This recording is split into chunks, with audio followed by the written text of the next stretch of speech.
Well, it turns out you may not be getting what you pay for at local restaurants. The Fox 12 investigators tested your food and found you may be ordering an expensive dish, but instead you're getting a cheap substitute. KPTV's Carrie Tomlinson joins us now live with the story. Carrie?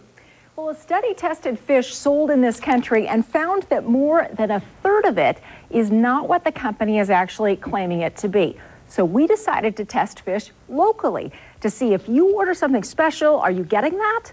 Or maybe are you getting something cheaper? So we asked a lab to do DNA testing to show us what is really on your plate. Tonight's special in Portland is a fish shipped in from halfway around the world. But is this dish the real thing or a fish imposter? Not good, not okay, no. The people in Portland will not tolerate that, believe me, I won't. Not if I'm paying $25 for a piece of fish. The Fox 12 investigators' fish test shows you may be paying for one fish, but getting another. We tested a specialty fish, New Zealand bluenose, served at two well-known restaurants in the Portland area, McCormick and Schmicks on First Downtown and McGrath's on Cedar Hills in Beaverton. But DNA tests from Therion International Labs in New York say what the restaurants call bluenose grouper is really white werehoo, a cheaper fish often caught by mistake while fishing ships are looking for more expensive catches. Oh, you're kidding. Never heard of it. Werehoo. John Cleary from Newman's Fish Market in Portland says he has seen fish abuse in the marketplace. That's what happens.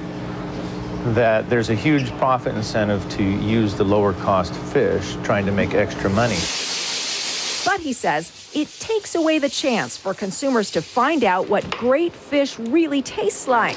And he adds, it's wrong to deceive. Replace a high-priced item with a lower-priced one is very, very not honorable and deceptive. Is that what happened here?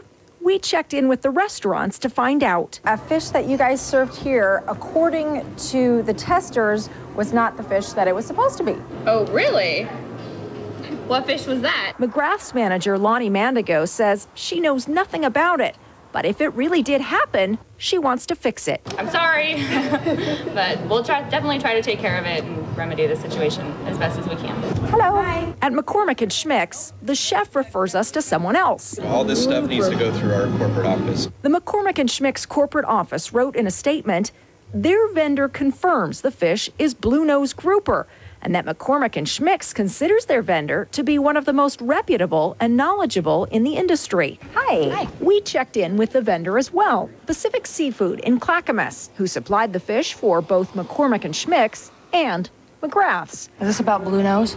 Yes. Yes, it is. We asked why their bluenose came up in testing as a different fish. Their legal counsel told us he needed more information from another employee. So you feel like you don't know enough about it? I don't, not without him on it. He later sent a written statement saying all of Pacific Seafood's documentation shows the fish to be bluenose and that the company paid bluenose prices for it. He says any implication that Pacific Seafood misled its customers is false. Really, I don't know. I mean, if it tastes good, and maybe that's all that matters. Not to the Food and Drug Administration. The FDA says selling fish under the wrong name is illegal. But they look at each situation case by case to see if the company intended to deceive and whether it's a repeat problem. You know, tell me what you're feeding me and I get to let me choose if I want to eat it or not. But customers in Portland told us they still care about false fish, intentional or not. Of course I care, yeah, absolutely. I don't want to be spending money that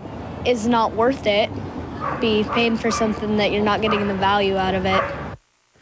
So in this case, the question is, who originally labeled the fish? The importer told us in this case, it was the people who originally caught the fish on the boat in the ocean off of Africa who labeled it and then sold it and then it went down the line. Now, some people in the fish business say this kind of problem may get bigger and bigger since now the price of fish is rising.